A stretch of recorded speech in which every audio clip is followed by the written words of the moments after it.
Hi, I'm John Maxwell.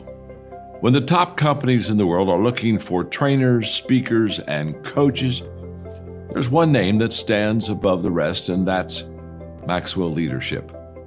Our certified team members have gotten proven results for companies all over the globe, and our reputation, I'm proud to say, is second to none. Some of our members have risen to the top of their profession, including the one you're going to meet today. I proudly introduce you to my friend Bob Fabian Zinka. Welcome to the Leadership and Success Podcast with your host, Coach BZ, where we help you lead with purpose and succeed with impact. If you're ready to grow into the kind of leader others want to follow, this podcast is for you. If you're determined to elevate your success and leave a lasting legacy, this podcast is for you. As my mentor, Dr. John C. Maxwell reminds us, everything rises and falls on leadership. Our goal is simple: to inspire you, challenge you, and equip you with insights that can transform the trajectory of your leadership journey. Welcome aboard to another episode of the Leadership and Success Podcast with Coach BZ.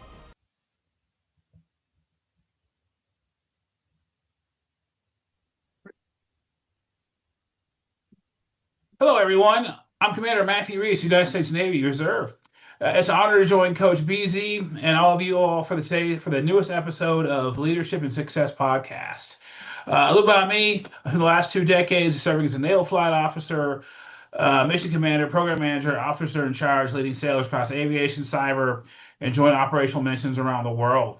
From multinational exercises in the Pacific to coordinating NATO teams in Afghanistan to supporting crisis response at Pacific Fleet headquarters, I've learned that leadership comes down to integrity, preparation, and the courage to serve others first. Alongside my military career, I worked in technology as a senior manager in AI, data science, and business intelligence, building teams, machine learning solutions, and helping organizations use data to make smarter decisions. Whether uniform and tech sector, passion is the same: mentoring the next generation and helping people unlock their potential. And the newest thing, my newest endeavor, I'm working on a book. It's called Quicksand, using data science, AI, machine learning to solve some of life's toughest traps. So please help me out with my survey. Anyway, I'm excited to share lessons from my journey, the successes, the failures, and the transitions, and offer insights that can help you with purpose, resilience, and a mindset for continuous growth. Thank you for being here. I'm looking forward to the conversation.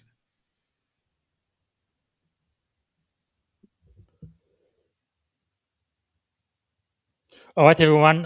Thank you for being back. The Leadership and Success Podcast. We already had a podcast earlier this morning, so this is the second time today, and I have a very, very, very special guest. So, as you guys know, every time we meet, we do what we call the moment of gratitude. We just want to take 1 second, just one moment to be grateful. And part of the reason why we do this is because in the U.S. military, it's about 21 service member commit suicide every single day. And I believe it is not possible to be suicidal and be grateful at the very same time. So if you would maybe close your eyes, put yourself in your happy place, take a deep breath, and think about one thing you are grateful for today. And for me today, I am really grateful for my mother, Pauline Kutakani. I guess she's really the first feminist I knew. She really taught me that whatever a man can do, a woman can do too, if not better. So I am very, very grateful for her example. She's no longer with us. I miss her every single day, but her memory will stay with me forever. So whatever you are grateful for, if you would please type it in the comment. And also, let us know where you are joining us from, what city, what state, and if outside of the US, which country. And also, if you have a question for my guest, please type it in the comments and we're going to be answering live. So let me see if I can properly introduce my friend, my mentor, Commander Matthew Reese. So I guess what I would say to start is it's really my absolute honor to welcome someone who has had a profound impact on my own leadership journey. Commander Matthew Reese, United States Navy. Commander Reese is a transformational naval leader, a mission commander, and a program manager who has led sailors across aviation, cyber, and joint operation around the world. I had the privilege of serving directly under him at SPAWAR San Diego, and I guess they call themselves Naval this day. But anyway, he was my program manager, which is the equivalent of a commanding officer, and I served as his deputy manager, so the executive officer, equivalent for two national level program supporting more than 180 sailors. Some of the best time in my Navy career, really. So he leads with integrity, mentorship, and uncommon commitment to preparing the next generation of leaders, including me personally, coming me to take over as program manager when he departed. So beyond his military accomplishment, he's also a visionary, AI and data science leader in industry, and educator, a purpose-driven mentor, passionate about shaping the future. And it is a real privilege to bring his wisdom, his experience, his leadership philosophy to our global audience today. Please join me in welcoming the one and only, the man I am really, really grateful to call not just my mentor, but my friend, Commander Matthew Reese. All right, Commander, how are you doing today? Wow, that was an amazing introduction. Thank you. Oh my God. Well, I'm doing great. I mean, your introduction was just amazing, Bob. I mean, who is this person you're bringing on? I realized it was me. yes. And, it's amazing. I mean, I saw the earlier episode with, so it's tough, really tough man to follow, amazing leader, everything done, versus, in and out of uniform to be the guest, or be here today on the podcast. Thank you so much. But I really do believe that representation does really matter. No, seeing people like you. I think back then we were only 04, we weren't even 05 yet. But being in such a big position of leadership, managing two war national program, I mean, that is a lot. And seeing somebody with a skin that looks like mine, it really meant a lot to a lot of people. So thank you for your leadership. Maybe to get started, what are you grateful for today?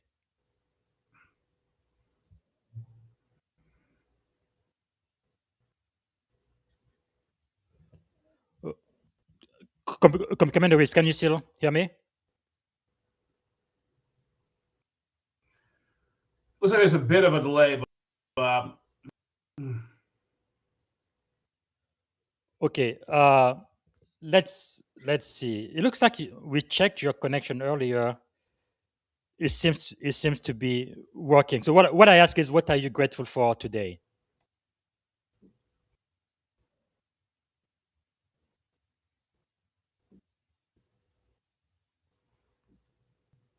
it looks like there's a bit of a delay. I can hear you. You're a little broken. Uh, can you use your phone as data for the connection?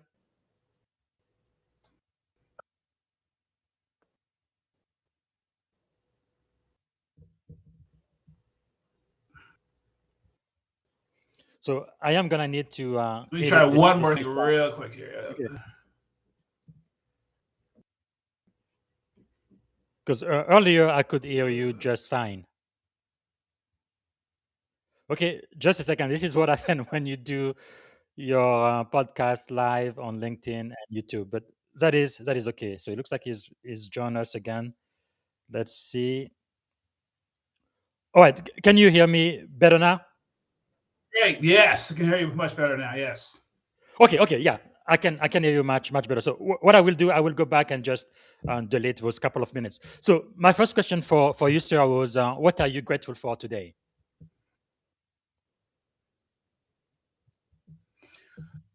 Oh wow. What am I grateful for today? One, here on this podcast and being able to educate everyone listening about leading with integrity and honor. Just be able to share today. Also, as I mentioned, and just following Joe McChrystal as the second guest for the day. Fan- Fantastic. Now, the second question I'm going to ask, you're going to know what that question is because I stole that question directly from you. What is something about you that most people do not know?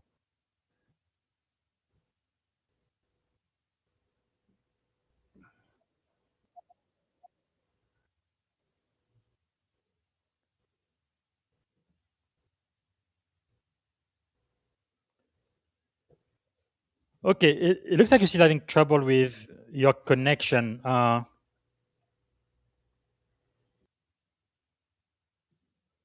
is That Bob. that most people do not know about. Actually, it is your question. First time I heard that question, I think it was in This would 2014, be a little 2015, and strange. you are the one who asked it of us.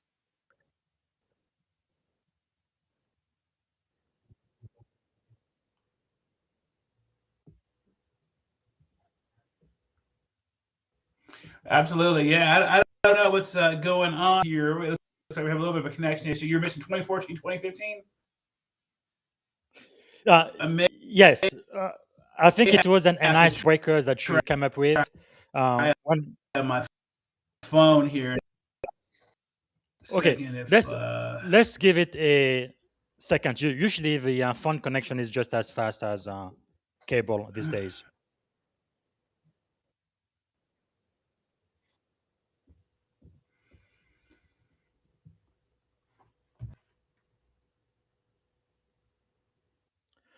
All right, we are gonna give Commander Reese just one moment to reconnect. Again, these things happen sometimes. I see there are quite a few people already this is watching live. So let us know where you are coming from, what city, what state, and which country, if outside of the we'll US, try one more thing. I what may you have are to grateful try for just today, my phone. and I'm also not sure if you why we're have having a such a question for delay. Commander Reese, US Navy Uh, commander. And I'm gonna wait for him to connect back.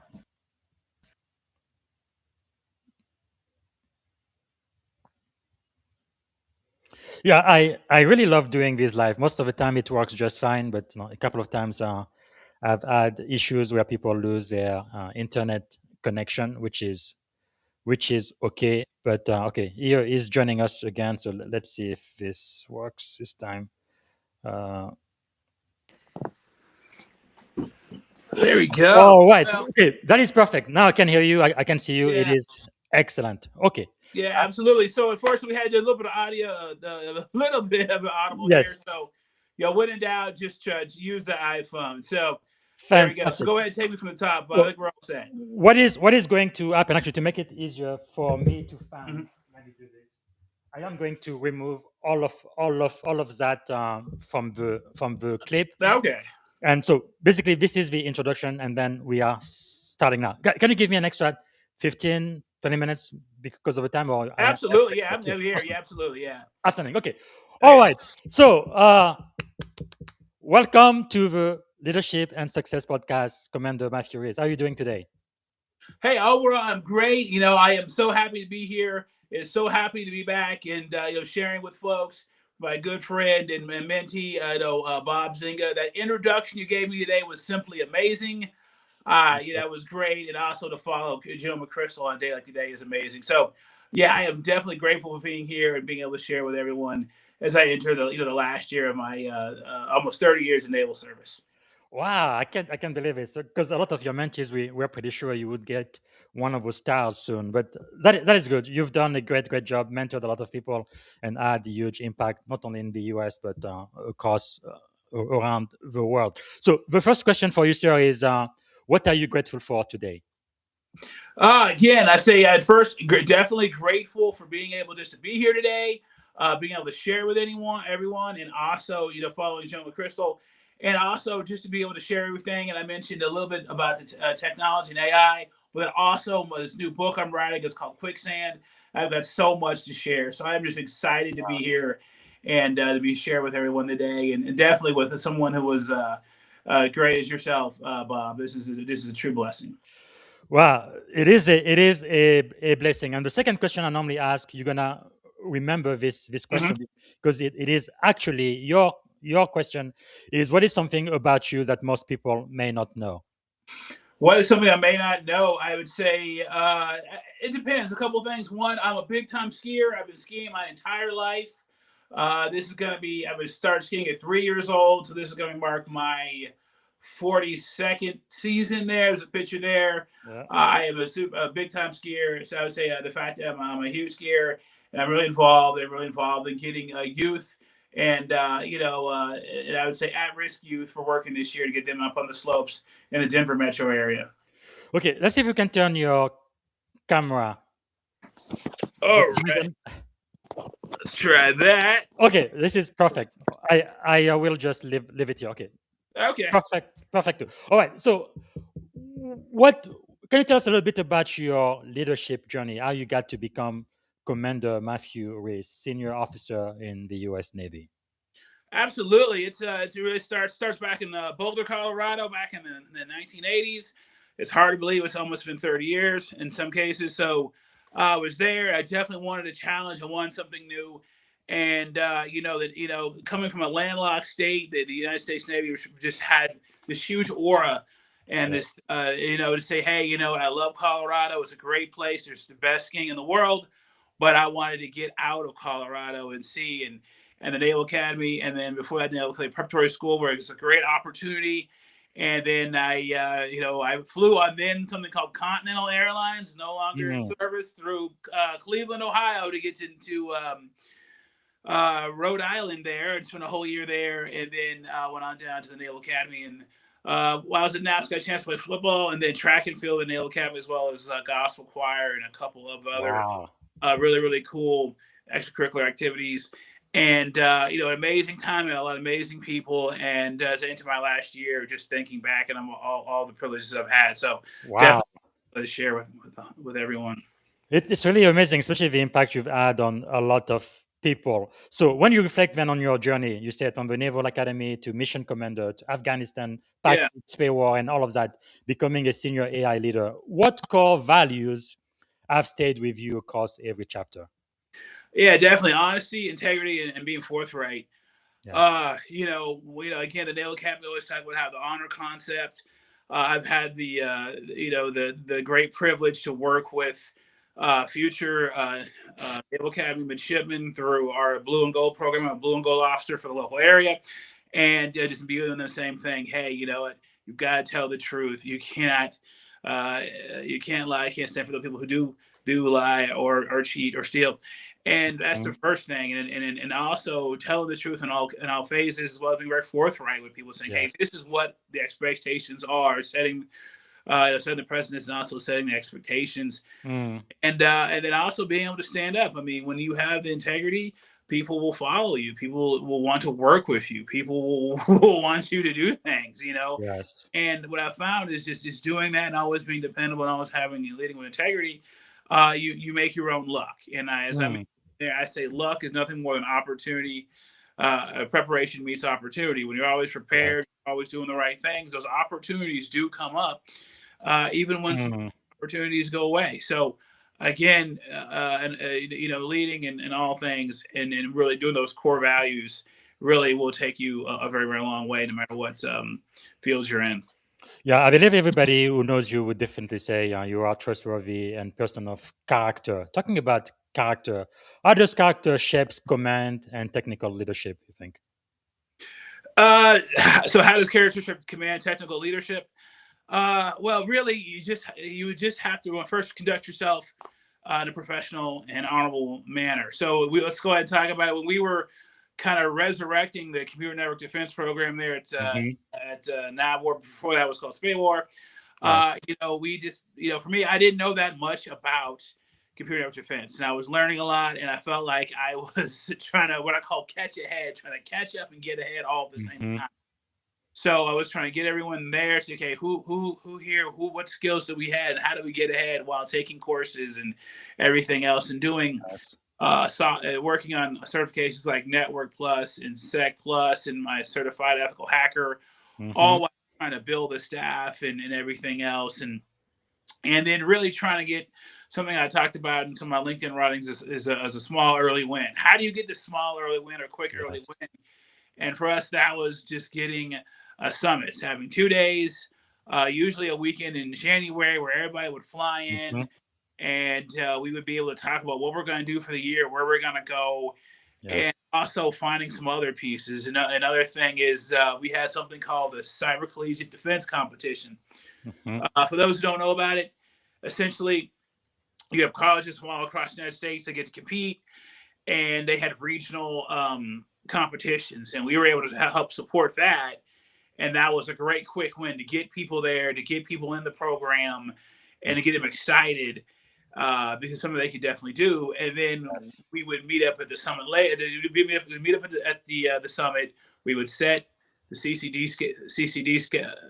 schedule, have people go to those, and then also have them do their assignments. So therefore, you very quickly you go from having no events to a full calendar of events. Yes. And the trick was to have that calendar event, so everyone knows, okay, October, November, you're going to start getting Yeah. ready. You might have something. We're going to have the summit in January. We're going to have the CCDCs in February through about June, and then Yes. starting in March through the summer, we were going to have some of the events for flying either to San Diego, Charleston, Hawaii, and doing Hmm. our events there. And therefore, you filled out the yearly rotation, and everyone felt like this is a great program with a yearly cadence. And once you got it rolling, it went really well, and people felt like they could really contribute in one Hmm. way. That was really quite amazing, especially at an O4. We both were lieutenant commander back then, which normally the program manager at SPAWAR was an O6, so that's a captain, but just not did an outstanding job. So, what about integrity? How can leaders maintain integrity when under pressure, from the demand of operational tempo to corporate deadline to high stake decision? Well, I think it's a couple things. The first thing is you gotta work on your body. So you got to make sure that when you're getting very very stressed. Sometimes the first thing that people will do is they'll stop working out or getting an exercise or doing whatnot. And I think that's the worst thing you do. So you want to make Mm. sure that when you get really really stressed, even take 20-30 minutes to get a workout, do some push-ups, go for a run, a bike ride. That can do a lot to clear your mind and make things different. So when you have a very clear mind, you make the best smart decisions. So when you're having all that stress, that's when I think people can compromise their integrity, might say something that isn't correct or isn't true. They might, or at least might get goaded into that path. So that's the hardest thing, is to say, okay, let me take a break, let me go work out, or do something to clear my mind, get my stress down, so I'm not goaded into that path. And that's what I've seen, where sometimes people just think, hey, it's a lot worse than it is. And Mm. also, you have to make sure you're asking the tough questions as you go, so you're not getting to Yes. a point where you're boxed into a corner. There's no other alternatives, and you feel like the only way you can get out of this trap is to lie or compromise your integrity.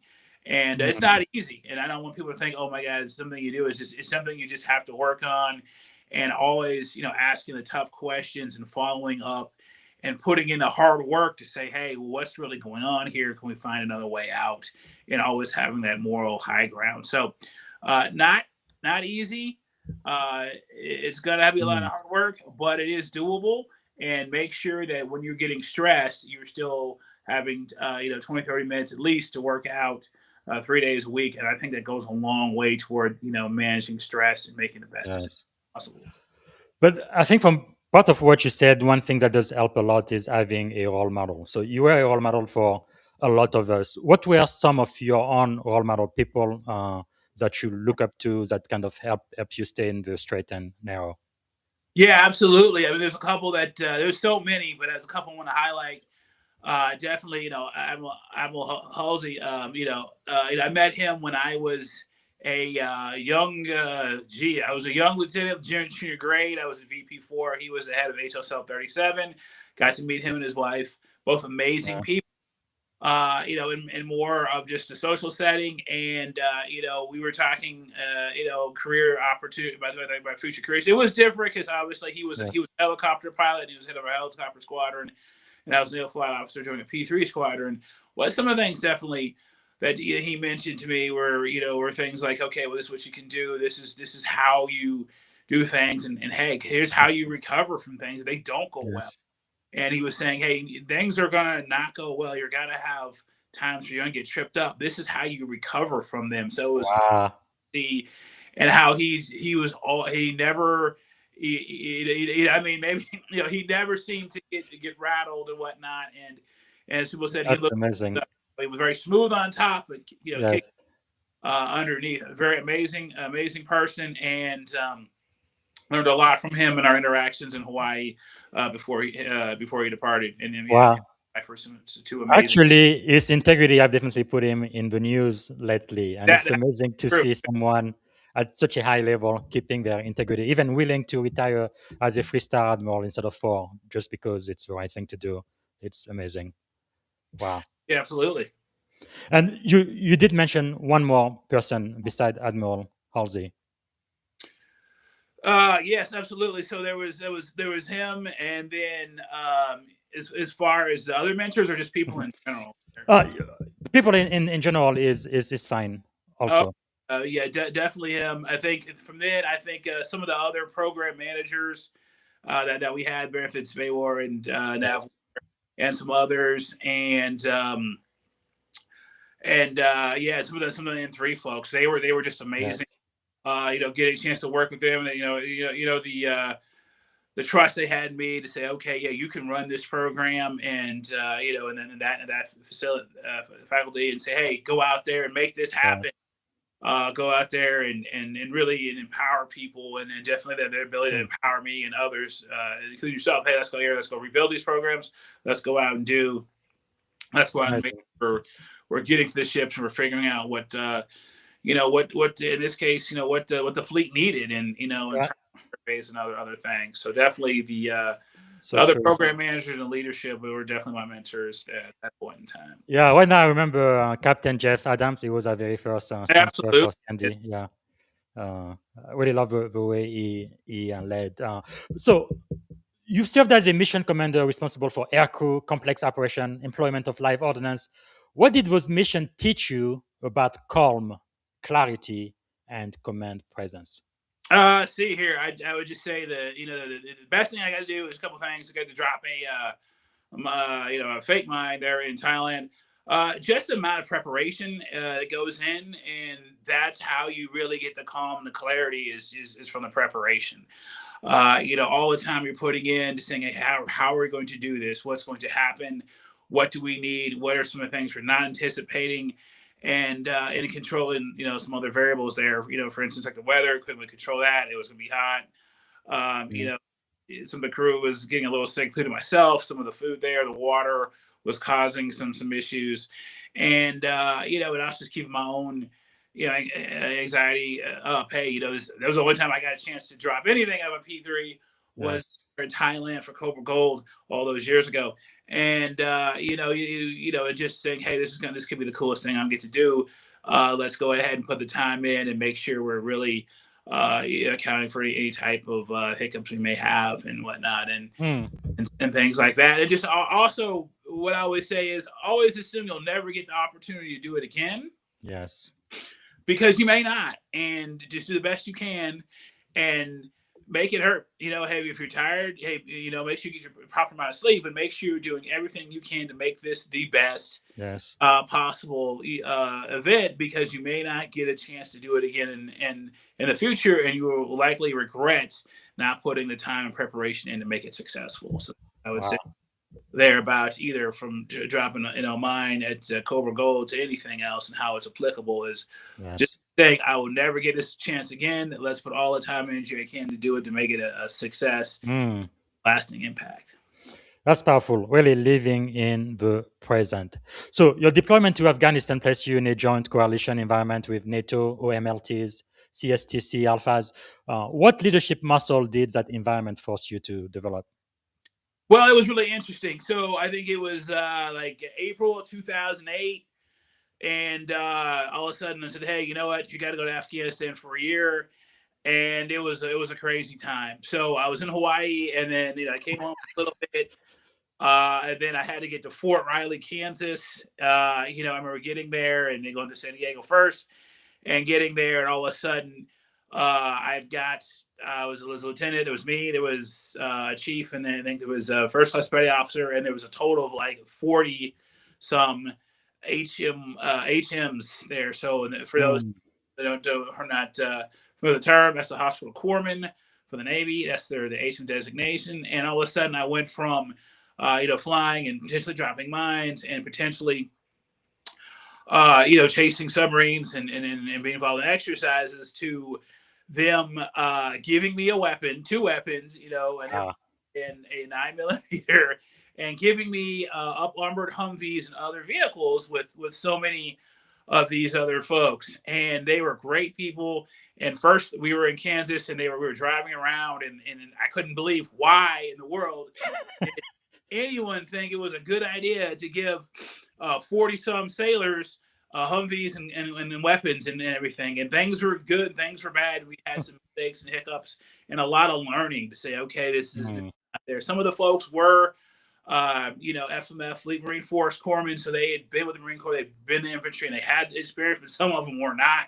Some of them were actually converted from being dental techs. So there was a huge disparity there. But it was a great time with those folks. We were able to leverage all the experience, and we learned so much every day, about working with the vehicles and everything. And there were some bad days. I mean, there was a day where someone actually shot the M4, and it hit the shield of the Humvee, to bounce back, and that was a rough day for me, because they had to make sure that the slug actually hit the guy, and they had to make sure it didn't stay in his arm. Very scary day for me. And then going from there to Afghanistan, and then learning a whole new set of parameters and everything else. So at the time, I was working with what they called omelets, which was an operation mentoring and liaison team for the Combined Security Transition Command, CSTICA.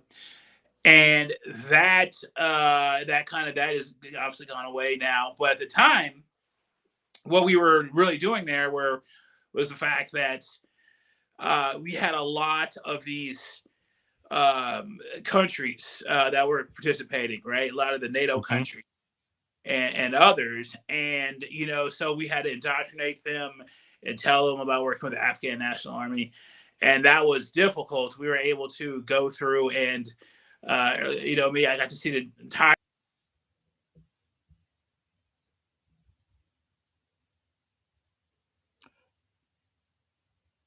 whole country, got to meet a lot of great people, a lot of great NATO folks there. But it was very difficult going from one thing to another. The biggest thing I would say there is always be prepared. And here's the correlation. I call this the Mike Tyson correlation. And I'm thinking about writing this in the book, is that people say that Mike Tyson wasn't the biggest puncher. I can't say. He probably seemed pretty vicious to me, right? But people said was the reason he knocked so many people out is they could not see his punches coming. So those left, those uppercuts, and that's kind of like a career in the Navy in a nutshell. It's the punches you do not see coming that hurt the most and can floor you. And I'll say Yes. that, whether it was going to Afghanistan on like 42 days notice, I mentioned, that was a punch I didn't see coming, or or some other things I've been able to do. I didn't see that coming, and then being able to cope with those those things you don't see coming and keeping your wits is really some of the things I would tell people. You know, be ready, be available, and also be able to adapt. Because I guarantee you, if you Yes. career of naval service, or if you have here in corporate America or whatnot, there's always going to be punches that you do not see coming, and those are the ones that are toughest to react to because those are the ones that can floor you. And if you do Mm. forward, dust yourself off, get back up slowly, and just be thankful that you are Wow. where you are. You have the things you have, and the family, and the great people in your life. Thank you so much for sharing that, because one thing I really love about leadership is those principles seems to be universal, right? We get those now through our Navy career, but they are really applicable in tech, in business, in academia, no matter the industry. Uh, how did those experiences kind of test your faith, your fear, and your resilience? Had my faith, fear, experience as far as in industry, or it's still in the military part. Military.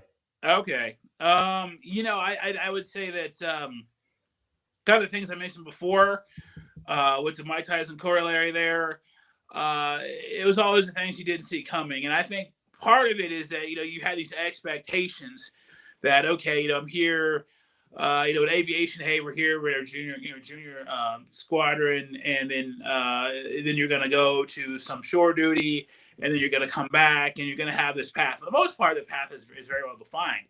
But in my case, they had something called the individual augmentee, where they were just sending people to Afghanistan at the time we had a dual front war in Afghanistan and Iraq. Mhm. So I would say that tested me there, as I kind of mentioned. It was that, hey, I didn't see that coming. This wasn't supposed to be like that. I'm supposed to go here, fly, Yes. short tour back in Hawaii or somewhere else, or maybe Jacksonville. Mhm. And when you have a situation like that where you don't see it coming, and the expectation isn't the reality, is being able to deal with that and finding other ways. And my way was definitely finding things like working out, lots of weightlifting, Yes. and skiing, as you mentioned. Say that's another Mhm. thing is make sure you have a go-to pastime or other um, sport, or other interest or hobby, That's true.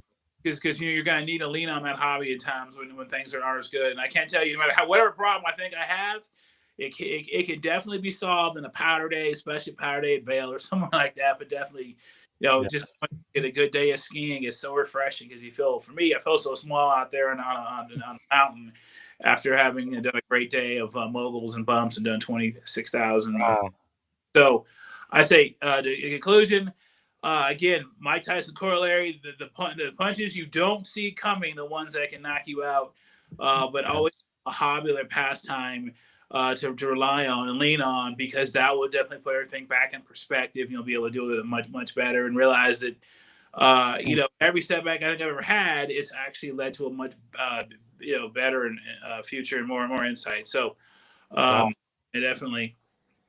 That that is quite powerful. I know the Marine says "semper fi," always faithful. One thing we learn in the Navy is "semper gumby," right? You don't always know what's gonna come next, but you definitely have to be adaptable. Let's go back to SPAWAR, which I guess they call Naval this day. So you were my program manager. I was your deputy to national level program, more than 186 sailors, which would deploy all across America and around the world. So, what leadership philosophy guided the way you built the program and empowered and trusted your leadership team? Definitely servant leadership. Something that I went and studied as I did the so I got my program manager professional PMP, the Agile Certified Practitioner. Hmm. Basically, what I did was said, hey, what is stopping these sailors from going on these missions? What's stopping these Yes. sailors from being able to do the best in computer network defense? What is really holding us back? And then the first thing we did is we got all the people who used to be in the program. For those who don't know, there was a C&D program, and it had gone away, and we decided to bring it back. And we were Mhm. bringing it back. Um, we had to figure out what happened, and who was there. And we got a hold of people who had been in the program and had been mainstays. And we had the surveys, and we found out a couple things. One, we had a skills deficit.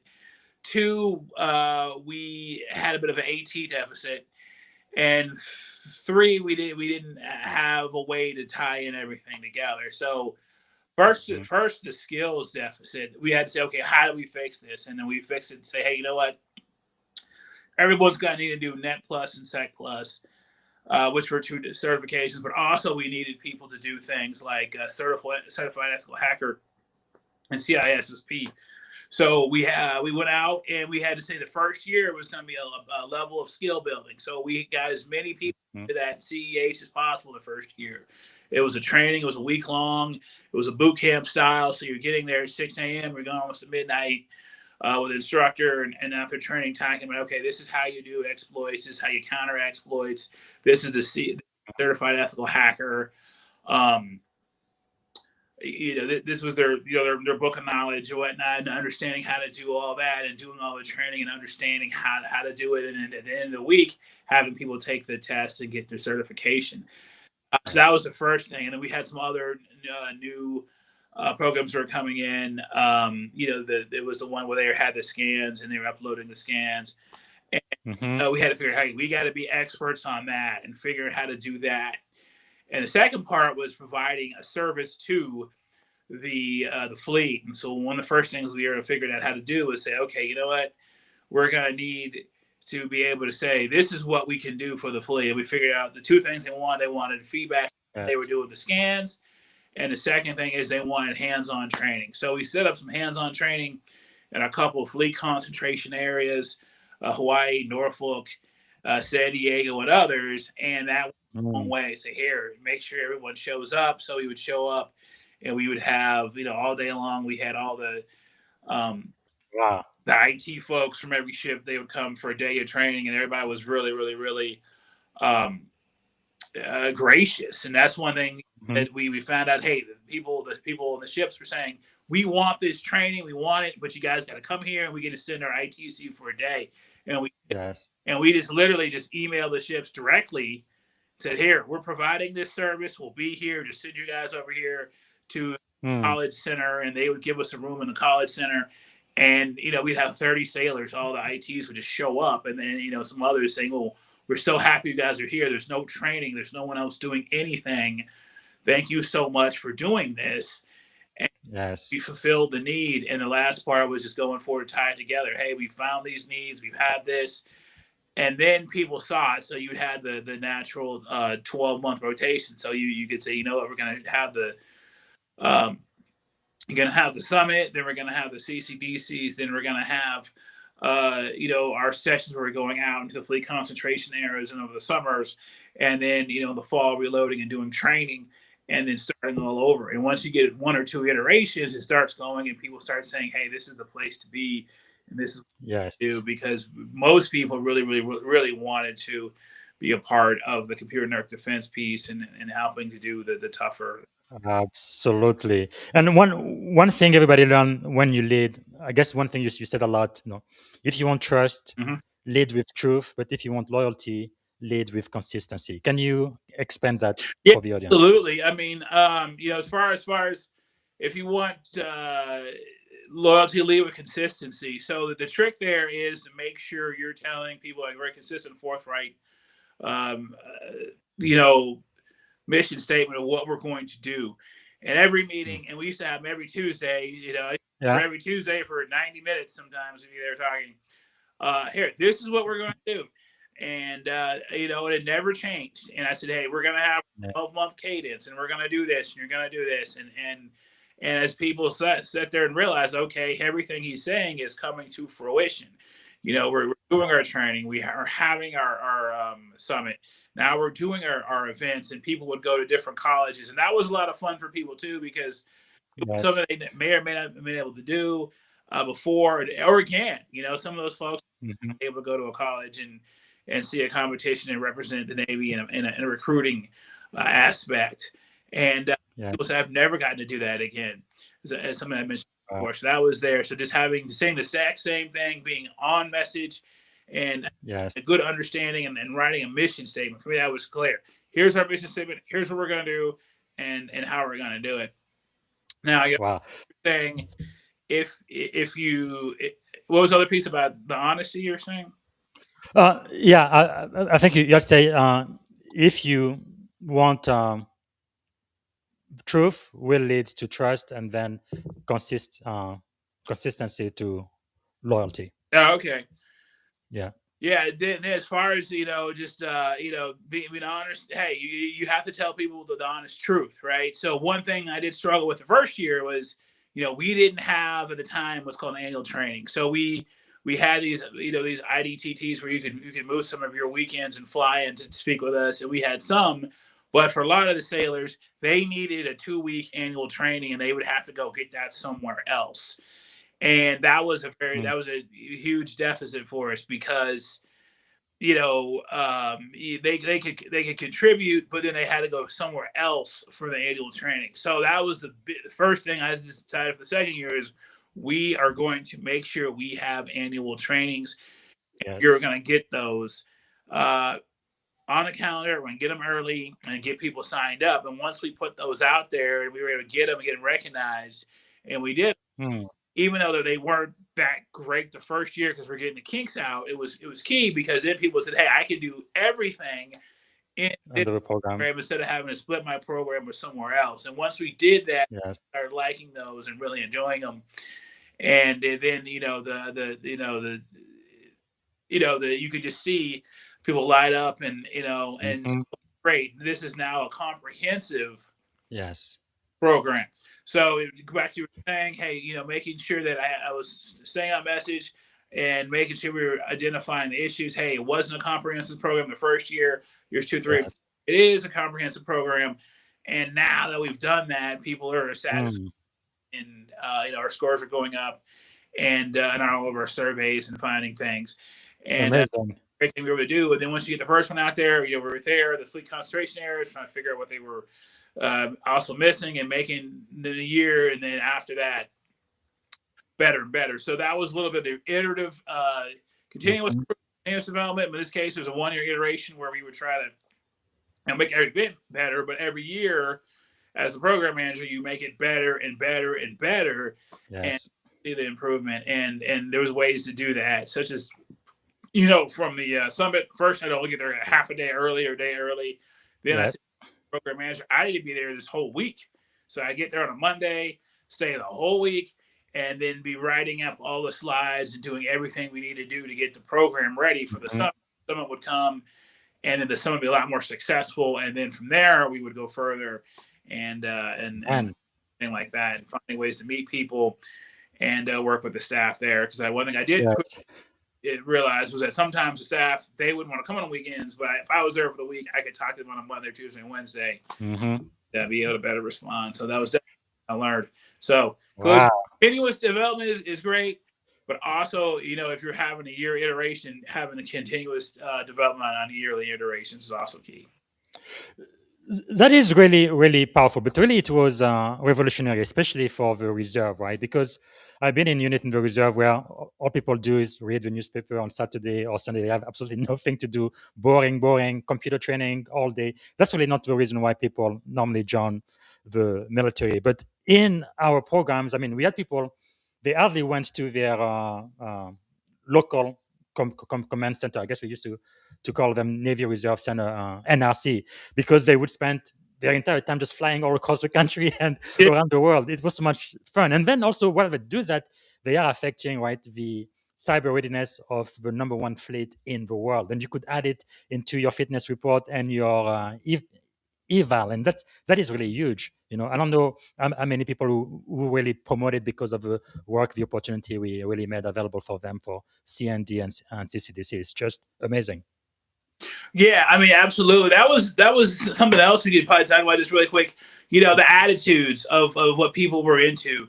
So, when I first got to the reserve, the first unit I was with, it was more of a unit where, hey, we're just gonna stay here, and then 2 weeks we're gonna do our 2 weeks of annual Mhm. training. For the most part, yeah, we're gonna be reading the paper, just not doing so much. But then I got a chance to go to SPAWAR in Austin, and the whole mentality changed. It was like, okay, let's go to the NOSC for who don't know, the Naval Operations Support Center, the Reserve Center, go that as least as possible. So that was our whole thing. Was I would go there in October, get all my requirements done for the year. Yes. And I would get everything done for the year. And we would be set for the year. It's okay, great. We've done all of our GMT. We've done all this, we've done all this other things. We've done their physical fitness assessment. That's done. That's done. So everything we need to do for the NOSCO NRC is done for the year. So now we can just focus on the mission program, and then flying here and moving around and doing this. And in certain cases, we were I was on the road it seemed like every other month I was flying here or flying there, especially soon in the CCDC season. And it was great. I was getting, that. But other people were certainly, they weren't necessarily unhappy with us, but their whole deal was different. They were like, I don't want to do that. I just want to show up here Saturday morning, do this, and that's what I want to do. And it was just so much different from what we were doing, where people would never see us. And there were times where people were like, I've never seen you. How can I see your name and is on an order set from flying here and flying there. And because this is what we want to do. This is what we believe that sailors can do in the reserve. And if you do, you like it a lot better, and you really really enjoy it. Again, not everybody could perform to that level. They couldn't take all that extra time. Again, we were doing a lot of Tuesday night sessions, and people were getting pulled away from their families a little bit. And we had to find a lot of dedicated people who also believed like we did. Yes. And then the last thing, you got to find a way to reward those people. So how do we reward people? We were able to reward them, from some certain ways. Some people like to say, hey, you know what? If you're able to help us here, you can do a CCDC and an annual training and maybe another ADT for people who wanted to get there. And for a lot of those folks, that would be funds. And be able to do this or find ways to get them recognized, because you can say, hey, you support us. You did our annual summit and a competition and an annual training. And then, hey, we had more sailors of the quarter. Yes. Than else, because we would say, hey, person came, they did all this stuff, therefore they should get sailor of the quarter. And once you start seeing that, you start attracting more of those sailors who are like, hey, I want to do this. I want to get sailor of the quarter. I want to travel. I don't want to sit around and you also had people who like, hey, I like the extra money. I mean, reserve, but for some of those folks who had the right civilian job set up situations, they were able to be very financially beneficial, and it kind of found the right people. So as a conclusion, you got to find the right people for the right people, and then have that consistent setup, and those folks will then flop. And it was an amazing experience. And I'm gonna do a little bit of a vignette on that in the book with Quicksand, and talk a little bit about it and how to do it. And so it's getting there. Really, really, really amazing. And I know the NOSC of the NRC, they loved us a lot too, because it was very, very difficult for most of the unit at the NRC to just do the basic requirement for the year. Usually by August, September, they were like, hey, you have to do your GMT. But for us, we did it at the beginning of the year. So they really loved us for it. But then also really the way you took care of the people. So even when we went on evolution, usually you would have a night out, usually Friday or Thursday night before we left, where everybody could come to have a great meal and just have a good time too. Yeah, we worked very, very hard, but we had a lot of fun time too. So I really learned all of that from you. So why was it important to you to groom your deputy, including myself, to eventually take over as program manager?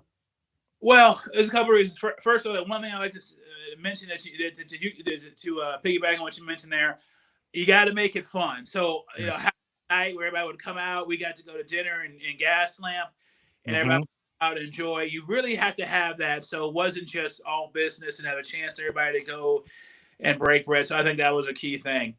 The second thing is survivability. One thing that I always talk about, if you're building new things, one of the things that I've always said and felt through either, no matter what I've done, going back to the Naval Academy, going back to when I was the president of Black Studies Club and others.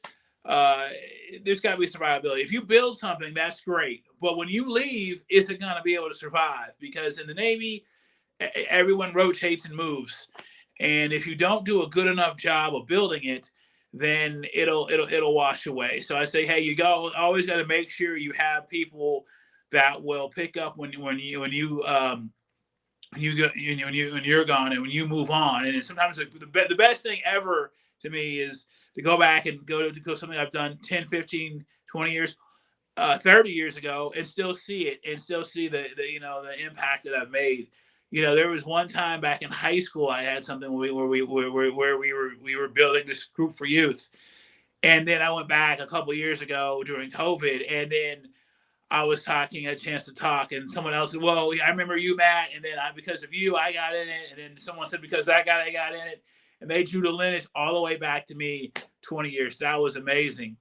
And the same thing. Hey, I think you've got to build things and develop people. So when you leave, it'll be better. You have to be a mentor. You have to find people to mentor.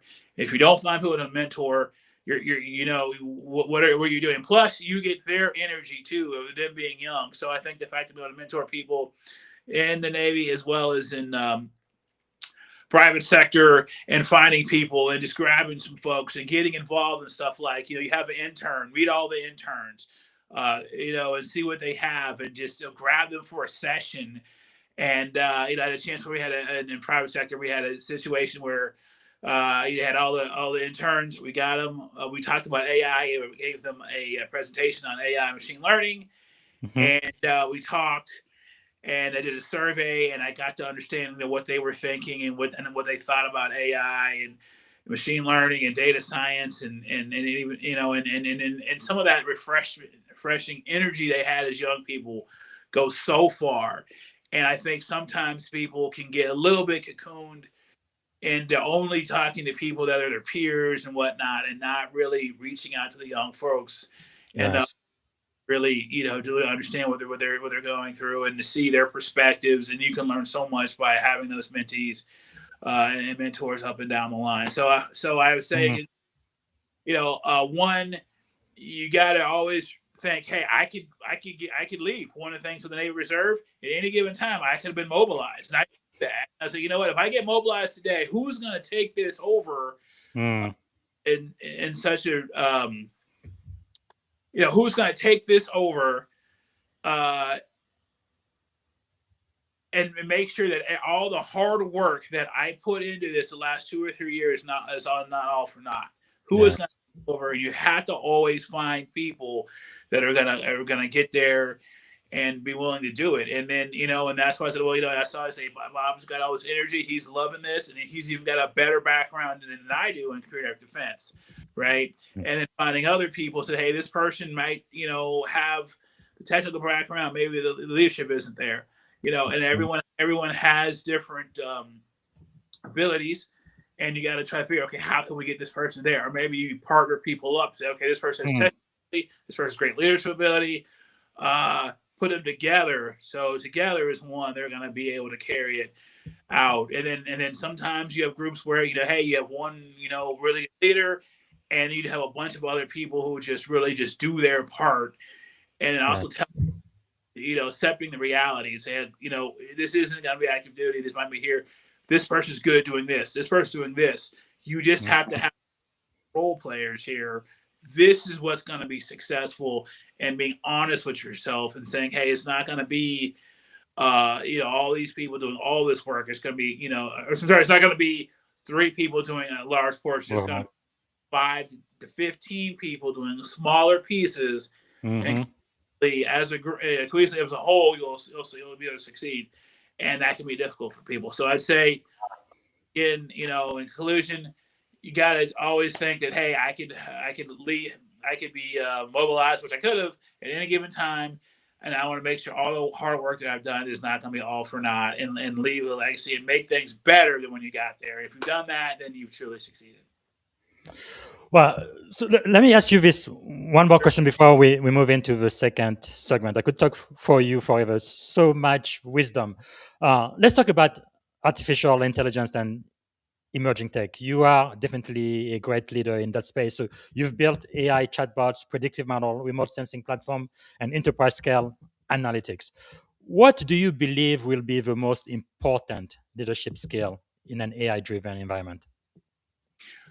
Well, I think it's gonna depend. I think it's gonna be based on honesty, integrity, being forthright. So Hmm. ask, what is AI? What is going to be the biggest aspect, the biggest advantage? It's going to be people who use AI um, to make it to be a force multiplier, something like to say. So, what does force multiplier mean? Hey, if you only have 100 people, the force multiplier can make those 100 people, 100 sailors, and to 200 or 250, or the effect piece. You know what I mean? Things like that. And um, so if you know AI, it can really make you that much better and that much faster at everything. So, and that's what I've been able to see is instead of having situations where you needed 20 people, you have 6 or 7 really good people with AI Mhm. can make up for that. So Wow. the companies that can really figure out what they need AI for, how they're going to use it, and use it to augment the people and then get the buy-in. Those are the companies that are really going to be successful. Those are going to be the units Hmm. that do great things. Because things I've seen is that, hey, I think 2018, 2019, data science was all the rage, and Yes. robotic process automation was all the rage, and then in 2022, 2023, it was more machine learning, and now it's AI. So I think that the difference is, how long is this going to be here, and how long are you going to have this impact before it goes on to something new? Hmm. Because I feel like they get hot for a while. The difference is with with machine learning and RPA and others, only the practitioners could really do it. Only the people who studied machine learning, RPA, and data science. They were going to the ones that are going to be firing up Python notebooks or firing up Altrex or using other Yeah. and doing it. Now with generative AI and all these other engines, everyone can do. Anyone can do it. They can just go there and Yes. click in something, or some of the apps they can make videos and everything. So I think you're now seeing something that every man can use, and you're also going to have the youth starting, in elementary school, and it's going to have a much lasting effect. So I think Hmm. I have to say, hey, you know what? When people are asking, "Hey, is this product something you developed?" You guys say, "Yes, it was developed by me, but I was aided by AI." How are we going to use this? How are you going to use the cross checks to make sure everything you're doing stands up to an integrity check? Did you create? Mhm. Did AI create this?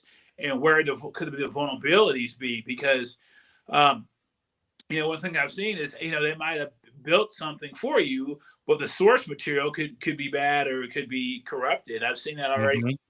Seen where, okay, it grabbed something from a site that was the nefarious site, so and Yeah. that leaked in to your generative AI piece. Yeah. And sometimes AI can just make up stuff too. Yeah, I was like, it's like, so it depends. Now there's ways you can do it.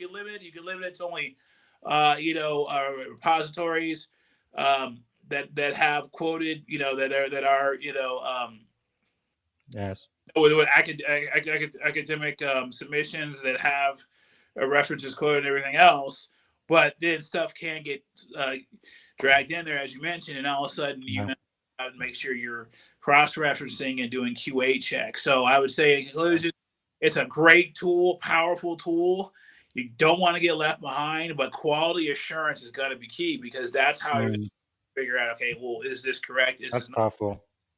And do you not want to get something that's nefarious dragged in, and it's going to haunt you for a while? So it's a very great Yeah. space going on, a very, very exciting field.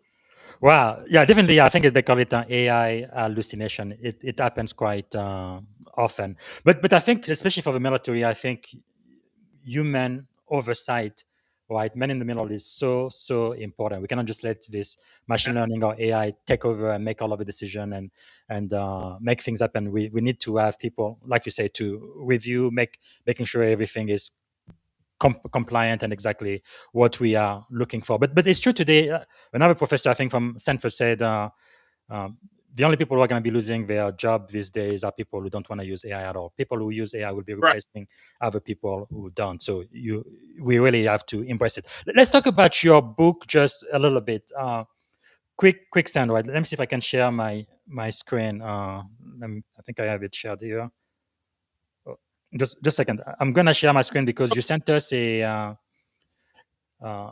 form that the audience could actually fill out. So while I'm waiting for that to show up, can you maybe tell us what is the primary message of your upcoming book? What you want the audience to get out of it? Yeah, absolutely. You know, one of the things that I was thinking about was when I decided to write the book. You know, Freakonomics was definitely something that the book I read with Levitt and Dubner, the authors, that really changed my life. And I was thinking about, there was a couple of things. The first, I was definitely a child of the '80s and '90s and all the pop culture, and back in those times, you had all these private detective shows. You know, there was Knight Rider, there was Airwolf, Heart and Heart, and others. And I said, well, hey, what if we could have a superhero where the superhero in this particular case, is you can see there, that's just the form. Um, Mm-hmm. how about we use this data and AI in order to solve some of the life's toughest mysteries? So it's toughest traps. How do you get out of the trap? So one thing about quicksand was that, growing up, you're always seeing your superheroes getting trapped in quicksand and everything else. And it was always, I think just growing up, it was going to be a much bigger issue for me and than it ever has been in real life. I said, oh my God, I'll be stuck. Yes. And how do I get out? What are the traps that we deal with in life? Everything from finances and relationships and all these other pieces. These are the bigger Mhm. traps. So with that being said, I just said, okay, let's go ahead and let's create a survey. And I create a survey, and then the people go ahead and take the survey there. And then once I get the results, I'm using the AI, machine learning, and everything else to write the book, and based on a vignette style. So Mhm. we're excited to do it. I've been wanting to do it for a long time, and I've been working on it. Wow. I'm going to make this happen, and really just to have it. And then, we could sell a million copies. That'd be great. If I Yes. sell copies, I'd be happy. But I also want to go share the results with some local, middle schools and high schools and other people. Talk about here data science, what you can do. Mm. Have that, I think, by kind of focusing on a little bit lighthearted of the '80s and '90s, private detective pieces in the vignette style and some of the other cool Wow. things in there. I'll really get them involved and really get them toward data science and applied statistics and things that I actually love and changed my life. Post And Navy here, and also telling stories about the Navy and stuff within the book too. I'm definitely mhm. stories about the Naval SPAWAR program. I want to definitely talk about in the book a little bit of the things I learned, both at Fort Riley and then going to Afghanistan and the omelet piece, Mm. aviation stuff at the Naval Academy as well, and everywhere else in between. So I'm really excited to do it. I finally have some time to do it. I'm gonna make it happen, Right. and I feel like, hey, you know what? Published author is the next thing I want to make sure I can add to my resume. Uh, Absolutely. Well, I can predict it will be an instant bestseller. Anything I can do to help with your yeah, process, please let me know. Even just a blurb or something. But I think it's gonna help a lot of people. Of course, once it's published, we want you back on the show. Okay. Technically, I am out of time, but so you can give me another 15 minutes, right? yeah, sure thing. Okay. We are gonna take this plan down soon. So let me go to the second portion of the show. That's where I really focus just on leadership. Now that we have a pretty good idea about your background, what you have done, let's see about your mindset.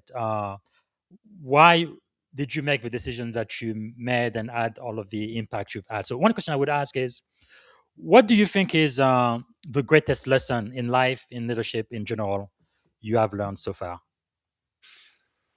Greatest, that's a tough one. Greatest Lesson.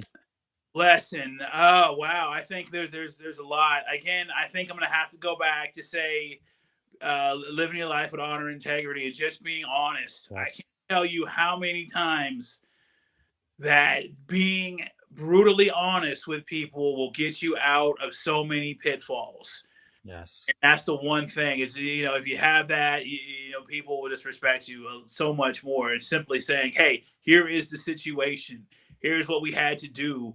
And then, you don't get yourself caught up and just being honest with folks. And because if you do lie to folks, they will be frustrated and angry with you for a long time. But you just be honest, Yes. hey, this is what happened.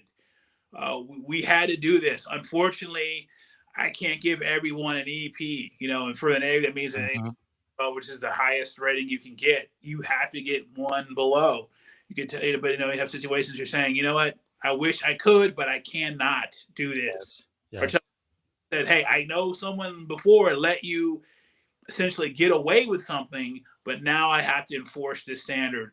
And here's the reason why. And here is, the documented standard. So you can be upset what you want, but I will have the moral high ground because, the Yeah.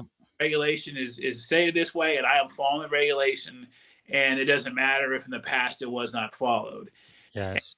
That's what I've seen is just being honest, having integrity, being forthright with people too, and just saying, "Hey, this is what was expected. This is not expected. You said to turn early, you're not going to have those issues." So Mm.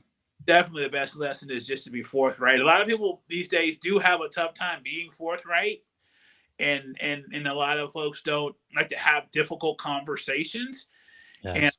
that's something that you just have to do, and people make so much more for having those difficult conversations Mm. early and often, and that will go a long way toward getting ahead of difficult having issues with people, Yes. and level setting if you have those difficult conversations early and often, and you're also very consistent. That is so powerful. So, what do you think is the greatest leadership advice you have ever received? Um, if you're interested in something, go for it. Mm. And then I think I might put something slightly different on the form there, but lead with integrity. But if you really are interested, and you really are compelled to do it, and you feel it's the right thing to do, then just do it as long as it's Yes. right and everything. Because I've seen that where sometimes you can kind of talk your way out of things. But if you're really engaged in something and you really think this is the right thing, just do it that way. And again, follow regulations, and that Mm-hmm. will really go a long way. And I would say that was one of Powerful. the lessons I've learned is saying, because if you have a situation where you have one item that you're a little mediocre on, a little lukewarm, and one that you're really hot on, go for the ones you want to hot on. Go do that, and if it doesn't work out, you might be able to then find a way to Mm. do a post mortem. Yes. One additional point I want to talk about is the post mortem. And what does that mean, post mortem? Post mortem is like, hey, if you do something that doesn't work out, go back and figure out why it didn't work out, and that's something Mm-hmm. not enough people do. Hey, why didn't this work out? Hey, I didn't get this. I didn't get promoted to this this certain thing. I didn't get this. I didn't get this job. I didn't do well in this interview. You got to go back and figure out what it was and what you can do better. Hey, did you put enough time in? Mm. Or where was were you unclear what the requirements were?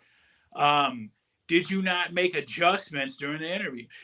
There's a couple other different things. Or when you're leading things, hey, why didn't people react this way? Why didn't it go well? Yes.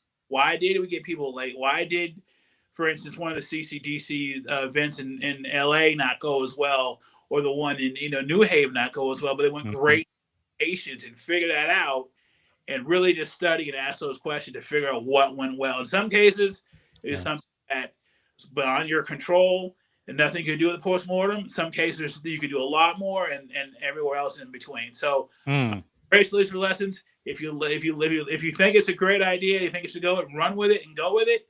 If it Yes. doesn't work, do the postmortem, and also lead with integrity. So those are the three things I put there for the best. Wow. Powerful. So, what do you think, sir? What do you think is the secret of your success? I think you were one of the youngest junior officer at SPAWAR, to have done all of the work that you did, but everything else you did in the Navy after that, and what you're doing now with machine learning, artificial intelligence, and data science and analytic. Why do you think you are so successful? Just never stop learning. I just one thing I keep challenging myself is never stop learning. Always continue to do more and to do things that I think are beneficial to myself and everyone else. So there's been things like, hey, doing this podcast. Hey, I saw that you were doing them. I was like, man, it'd be great. I would love to go back and work with Bob again. Yes. Got his podcast. Was shocked that I was going after Stanley McChrystal. Okay. But that's what you get when you can go out there and you're always looking forward, leaning in, and trying to do things and keep improving yourself, and doing that, and learning things continually. Always have a continuous learning, always doing certifications. So, for instance, I'm an Altrex ACE, which is an Altrex certified expert, and it's something that I wanted to do, and I learned Altrex, and it's data science software. I use a lot for predictive analytics. I used it to analyze results of the survey for the book, and I'll in the book as well. And I'm in this group of people. We even met this morning, for instance, and I was like, wow, all these great, brilliant minds. And when you're around those brilliant minds, you get better and better and better. You got to make sure you're always around there. I think people always talk about iron sharpens iron from the Proverbs. Same. Sharp minds sharpen other minds. You're always with those people. Then, it goes back to my thing that preparation means opportunity. You're always with those people, and the opportunities will show up when you're always with those talented people. And, everything starts coming full circle. Say, okay, work with these people, go to these things, go to these events, you meet all these great people, and those great people introduce you to other great people. And then again, that's how your luck comes to fruition, because you're prepared, you're working with people, and those opportunities do present themselves. So I say that's I tell everyone to take. Hey, that means, hey, maybe if you're not feeling that great on a Tuesday night, but you still want to go to this networking event, definitely go. Hey, could you fit in this podcast here or do something here? Always make that extra effort to go. Even if you can only get a half hour of the 2 hour thing, or 45 minutes. Yes. Get something. Get there. Find 5 people. Get their LinkedIn's. Add them, and go from there. And always get some new contacts, because every time you meet somebody, you learn something new, I think, and the whole thing is great. So network. So in conclusion, networking, leading, and taking some risks, and leaning forward and doing things that you might not necessarily do those, because it will be beneficial, and you might not ever get a chance to do it again in life. And I say, go for it, put the extra effort in, because the extra effort is almost always rewarded. Wow. That is actually a great segue to the next question. So what are you learning right now? Because leaders are learners. So what are you learning now? Yeah, so right now, like I mentioned, I just did the Agile Certified Practitioner, did some Agile frameworks. I had heard about Agile. We weren't exactly using it in the private sector where I was. And I just said, I just want to know more. I keep hearing all these terms. And it was all these things that kept coming here. And I was like, I don't know, what is it? What is a Kanban? And what is extreme programming? And, what is a happy path? And what is all these terms I keep hearing? It was driving me nuts. So you know what? I decided, I read one book. I decided to get a certification. I'd already PMI, RMP, and I've had those since 2014. So after 10 years, I went back and got another certification in project management to really understand and be able to understand more, because I've been working on all these Agile projects, but it was great to see it from the book of knowledge and on a deeper understanding. And I learned a lot there. Also, the Alteryx ACE piece. I got a chance to get my ACE after using Alteryx for 12 years and loving it every day. Wow. And I'm looking to, they actually have a competition called Grand Prix, where all the best aces get together. It's going to be in Orlando, and we're going to battle it out. Hopefully I'll be able to battle it out in Orlando next year and see who could take home the title of best user. And I love it, and I love the problem solving and everything. So it's a lot going on, trying to write a book and be an ace and do agile. But I do feel a lot that I'm rewarded with all this knowledge and being able to do so many great things. Wow, that is really exciting. I couldn't be happier with everything you are doing. So something you alluded to when you talked about the post-mortem, right? Yeah. Failure. This construes failure on one side, success on the other side. No, two Mhm. sides of a very same coin. How has failure shaped your life? Oh, definitely. I would say, sometimes the best teacher, people always say the first assignment in learning, fail, right? I totally agree. I mean, there's things where I thought I'd be doing something for a long time and it didn't quite work out.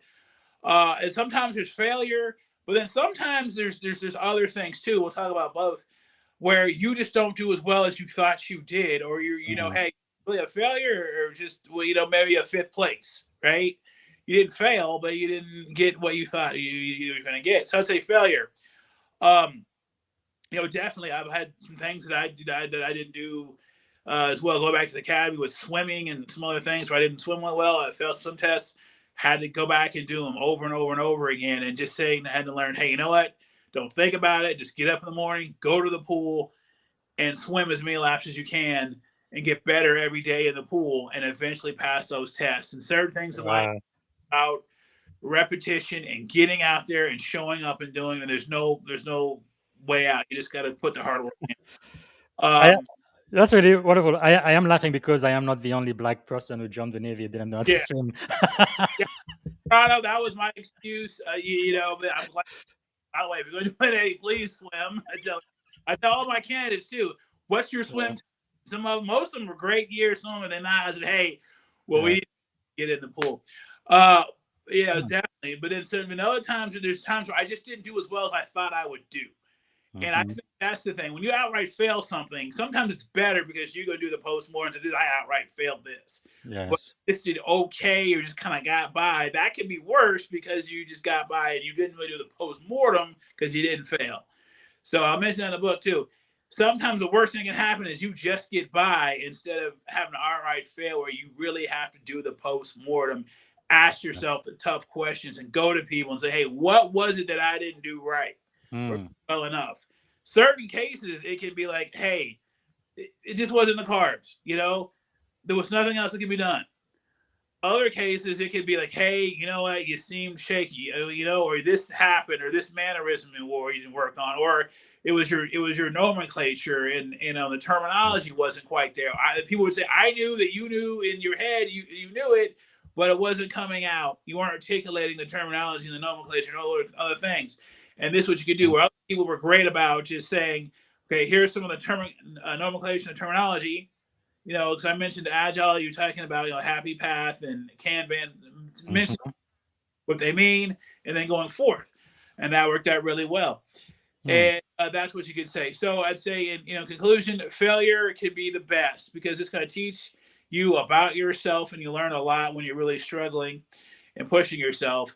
But then also don't discount times where you've done well, but you did not do as well as you thought you would do, or you kind of got a fifth place kind of effort where you thought you'd get first or second, and not discounting those, taking those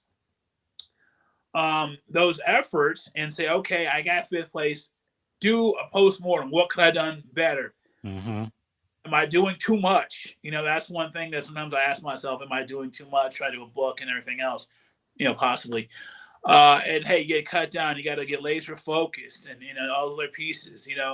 And getting back to things I said earlier. Hey, you make sure you're working out, 3 times a week and whatnot, and keeping that there to keep the stress at bay. Because I really think that Yes. stress gets people a lot more than anything else Mm. together. So, in conclusion, failure is great, but then also when you don't do as good as you think you would do on something, that fifth place kind of effort still. Yes. Hmm. That, that is quite powerful. And earlier, I asked about some of the mentors, people who have impacted your life. We talked about Admiral Halsey, outstanding person. Who else? I think in the PDF you shared, you Yeah. mentioned Patrick Lencioni. Why should people follow him?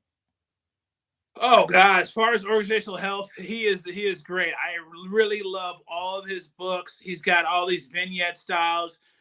Far as the quicksand with the vignette pieces, you definitely kind of see some of my impressionistic pieces of his vignettes, where he'll have a vignette story kind of built around 5 dysfunctional team, death by meeting. His best book ever was Death by Meeting, but not the 5 dysfunctions. But he's an amazing author, and I've got like 8 of his books here. Wow, amazing! I'm gonna get more into him. I got introduced to him through Dr. John C. Maxwell. They do a lot of things together. So I'm really looking forward to using some of the same things that they're doing there, and finding ways to say, okay, great. So how could I replicate thing that he was able to do? And but this time we're going to talk about with the quicksand and some of his vignette styles, and using some of his impression pieces there. Wow. Powerful. So if you could have dinner with 3 people, alive, dead, or mythical figures, who would you choose and why? That's a great question. People, I think that there's a lot of people. So the reason when I went through my process, I wanted to talk about a great person, definitely the Reverend Dr. Martin Luther King, by all means. That it doesn't kind of get any better than him, right? I mean, he was just such an amazing person that you're just not going to see anything more with that. The second was my grandfather, and so let's let's start with Dr. King. What more can I say? He had a mission statement. He went out, he lived his life with truth and honesty, integrity, and unfortunately he paid for it with his life. And arguably the greatest leader of our generation. I mean, excuse me, the greatest leader of American history, right? There's obviously a holiday for his name for everything that he's done, and I've read for the time being, but yes. Oh yeah, Valerius Birmingham jail. Some of the things he did. I would like to ask what maybe what realistically he thought he would get. What did he think he would get? How was going to be different? If he really had any insights, and did he elaborate on some of the things that he talked about as an adult? Say, what did you really think? What was it? What was he like? Was he funny? I've heard things that he told jokes, and what was his leadership style? People to move, and what was his like? So I'd say, great leader, loved that. The second was my grandfather. So that was the best picture that I could find there. So he was a Kentucky colonel, and for folks who are not familiar with that, it was like it's not a military designation. It's more like a state designation for someone who's lived their life in a very honorable way. And great man. He was a principal for a long time in a place called Mount Sterling, Kentucky. The gym in a place called the Du Bois Rec Center is still named after him. Wow. And scholarship in his name has been great. I'm gonna keep that scholarship going as long as I possibly can. As far as me and my mother and my aunts as well. And just I would love to, he died when I was maybe 12 or 13, and I would love to just have some adult conversations with him about, hey, what was it like in the 60s and in the 50s and the 40s, as far as being a principal. He was actually a principal at a segregated school before the integrated schools. And just to talk to what was it like? What were the differences? What did you see with people? What practically did you see different? And what do you think about these folks? And to kind of understand that his leadership philosophy and some of the things he did. He could have left that area and done more. He had a master's degree when that time was pretty rare. Wow. But he decided to stay, right? His whole thing was that he wanted to stay, and I thought it was the most amazing thing ever that he wanted to stay and empower those youth and empower those people and be their principal and educate them and lead. And here we have, he's been gone since the 90s, and we went there, and the people there in Du Bois were so still enamored with the family, and they were so happy that we had the scholarship after all these years. So amazing to keep this thing going, and then the impact he had, and you said, okay, well, he's been gone for 30 some years, but the people there are still running the scholarship. They're still working with the youth, and the chain of people that he's affected is amazing. So once he was gone, the people there picked it up and kept on going. So similar to the way that hopefully things were with Naval and some other pieces there. There's still a lasting impact long after he That's amazing. It's totally amazing. Wow. Okay, and then definitely, hey, Barack Obama, it'd be great, if I ever get the chance, just to ask him, what was your motivation? Did it happen to you one day? Was there one person? Was there an experience? Nice. What was your motivation? Why did you decide to do what you did? I mean, he had the degree from Harvard Law. That's a lot. He could have simply had a private practice and taken all the funds and done whatever he wanted to do, and we never would have known him. Yes. Instead he decided to share all of his talents and abilities with the rest of the world. And I thought that was just amazing to see. Okay, he could have stayed quiet and stayed local in Chicago. Instead, he decided into government, and just his motivation is to say to do that. Because I always think it's really interesting to understand someone's motivation. Why did you do what you did when you could have done other things? Powerful. Financially lucrative or not, but what was your thinking and thought process? So really, three people that I think were just amazing. One, again, my grandfather. Two, Martin Luther King, and three, Barack Obama. So three great people, and obviously one has a personal connection to, or obviously on the more in the profession. Absolutely. So, what about a couple of books that you are reading now that our audience should read as well? Absolutely. Freakonomics. Again, that book's been out, about 12, 13 years now. There's Freakonomics. There's a second follow-up. There's others. There's a podcast. You can do Freakonomics for a long time. There's so much with that. And I follow the podcast, and then I read the books, and I just love it. Great book. If you're into big data and the power of it, by all means, it's a must-read. Start there and go. Even though some of the things there are a little bit dated after it's been about 13, 14 years, still amazing book. Read that one. Read Super Freaking Out. What about this one? Yeah, that definitely Can't Hurt Me. So for as far as that goes, again, back to the Navy, Chief David Goggins, amazing person. Just not having any excuses. Right, here's a man that at one point he gained a lot of weight, and then he became a SEAL, and he got through SEAL training. He was the only person to become a SEAL. I think it was Air Force CT and a Ranger. Amazing person who just never let obstacles stop him. Sheer effort and will, and then he became this ultra marathoner and everything else. So if you read the book, it's an amazing book. He uses lots of language and everything. It's kind of a hard-hitting book. Can't Hurt Me. If you haven't read it, I think you definitely need to read that book, because he is like, okay, no excuses. Marry this. Stay hard. I mean, it's just don't have an excuse. Amazing. Not feeling like great. I don't want to go work. I'm like, hey, grab gym bag. Wow. Just grab your gym bag and go. Get the workout in. Stop talking yourself out of the workout. Go get a workout. I sometimes, there's days I'm back from work, or I'm finishing up for the day, and I just want to go and sit on the couch and watch a movie. I'll listen to 5 minutes of David Goggins and say, okay, nope, I'm gonna grab or get on my bike and go for a half hour, 45, 2 hours. Wow, powerful. I tell people, look, it's great for getting you through, especially as we're all getting a little bit older now, where it's more comfortable to retire to the couch than it is to jump on a bike or go to the gym or go work out. So I say that's quite inspirational. Wow. Absolutely. So if you had one and only one day to live, what would you have liked your final contribution to be?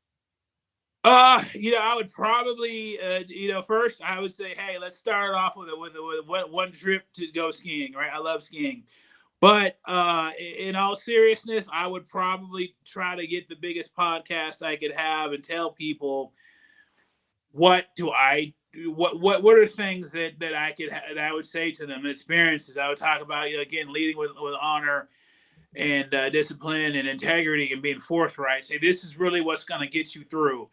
Two, talk about some of the things I've done with with this data science, and then look at some of the reasoning there. And three, talking about leaning forward in leadership and doing things that are tough and hard, and the results you get, and always pushing yourself to do things you might not initially do, or you might think you could do, and always just going for it. So I would say that's what I do. One final day, I would, maybe I would reverse. Just give the morning, do the podcast, tell everybody, hey, please listen. If it helps one person, it's definitely worth it. And then I would want to spend my last few hours, potentially skiing or with family, obviously. But yeah, I mean, it's a great question, and I'd say that's what I want people to know. Hey, if I could tell them anything, here are the things I want them to tell them, that they can definitely use these nuggets as they go forth in their life and prosper. Wow, powerful. So if you had a magic wand and you could solve any problem, which one problem would you like to solve tomorrow morning? That's a tough thing. I would say there's a lot of problems. There's a lot of problems. I would probably say this is what I'm going to call the college algebra cliff or barrier. What I've been seeing with some of the youth, I got a chance to teach as well. College algebra prevents a lot of people from getting to the better jobs in society, because they can't get some of the quadratic equations and the squaring and the square roots. And what you'll see, and that's me there at Peak to Peak Charter School, is that's where you see some difficulty. And I saw it when I taught a college class of qualitative economics there, or those qualitative methods. Was everyone in the class was doing great until we started squaring and square rooting and using quadratic equations. And what happens is that's really kind of the barrier. If we could work on getting those students past that and into more advanced math, that's where they could get some more sustainable jobs. And that's one of the things I've seen. I'm talking a little bit about it in the book too. With quicksand, is that's a trap, and sometimes they get there, and it's just really, really hard to learn initially. It definitely has situations where when you do those particular things, that particular math, it can be a little bit limiting. So how do you get people past that? How do you do that, and how do you work on that?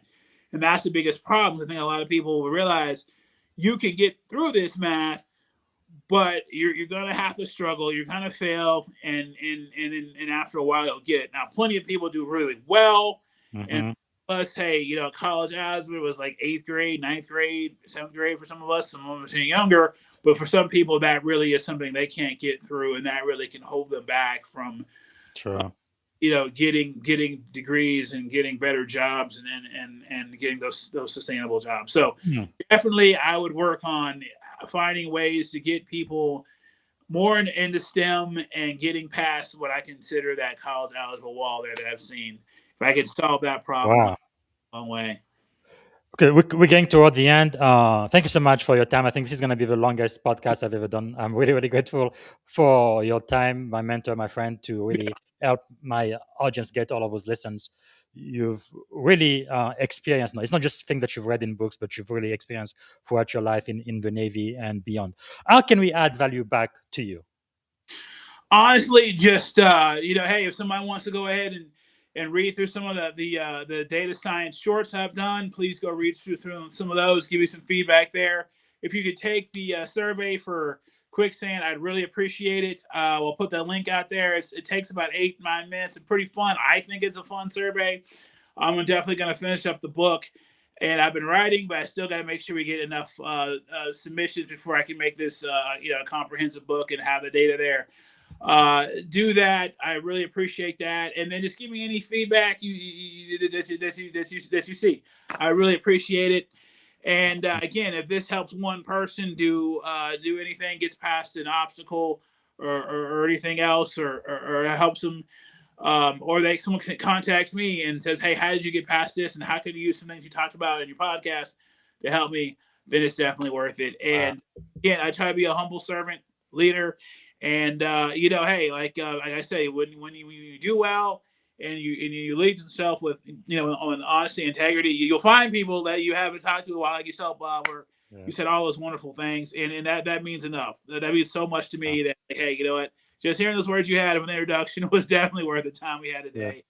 And I really hope everyone else can take these words and wisdom, and in some cases hard learned lessons, and go for it. Yes. Thank you. Thanks so much. I'm going to try to land this plan down the next couple of minutes. But before I do, is there a question I should have asked you that I didn't get a chance to ask? Sure. Anything you wanted to share? No, I think we've talked a lot. I would say, lead, conduct yourself with honesty, integrity, be forthright, have the tough conversations, do things maybe you wouldn't normally do. I can always tell you there'll be a great reward. Reach out, meet people, and then network, and then do those things. And again, you will definitely be rewarded in life. So I say thank you all for listening, and good luck in all your future endeavors. All right. So before we finish, let me ask you the most important question of the podcast. If you could go back and give a piece of advice to your 17-year-old self, standing at the edge of this incredible career you've had, a Black man in America and all of the successes you've had, what would you say to 17-year-old Matthew? Take a deep breath. I think at the time I thought I was going to do all these crazy things. I think I should say take a deep breath, and then write down what I want to do. Because one thing that I think I could say is I get too many things I want to do, and you can't do everything. And it's like, hey, if you want to do a gospel choir and do track and do this and do that, there's only so many ands. So 2 ands, your main thing, and 1 and 1 minor and. So I should just say, but if you're going to go to the academy, you're going to be a midshipman, and you're going to be in the gospel choir, or you'll be track, and then that's it. You're not going to be all this other stuff. And you have to really, really figure out that only, 2 ands. Because in high school, you might have been able to have 5 ands. College, make sure you only have 1 or 2. You have your main gig and one major kind of ECA, one other thing, and that is it. And take all the rest of your time and focus on those. Focus. Because powerful. If you don't, you can get caught up in too much and just get overwhelmed. At least in my personality, I was just getting overwhelmed and too involved, and so just focused on these 1 or 2 things. All right. That is quite powerful. So we're gonna land this plan down now. So it's gonna be light round, rapid fires. Don't take too long to think. So whatever comes to your mind quickly. One word that defines great leadership. Gotta go to honesty. Honesty. Okay. Morning routine or practice that keeps you grounded. Reading the newspaper. Well, or online newspapers. Very good. A book or a quote that changed your life. Let's go with the Proverbs. Iron sharpens iron. Very good. And who inspired you most today? Grandfather. So we talked about him. Definitely him. Yep. Very good. And what did you want to do when you were a kid? I wanted to be a lawyer, believe it or not. Wow. Okay. You didn't do that. All right. And 3 adjectives describing you as a child. Let's go with rambunctious. 2 more. Curious. 1 more. And analytical. Okay, as an adult. Yeah, let's go with rambunctious. Let's go with lifetime learner, and let's go with analytical. Yes, analytical for sure. I don't know about rambunctious, but okay. This is the very end. Last question, and we end the show. What is one word that represents our experience on this podcast today? Amazing experience, and it's amazing experience.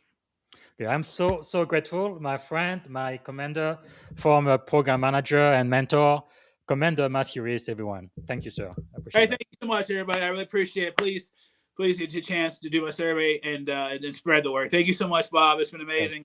And I look forward to talking to you soon. All right. Thank you. Bye for now. Bye.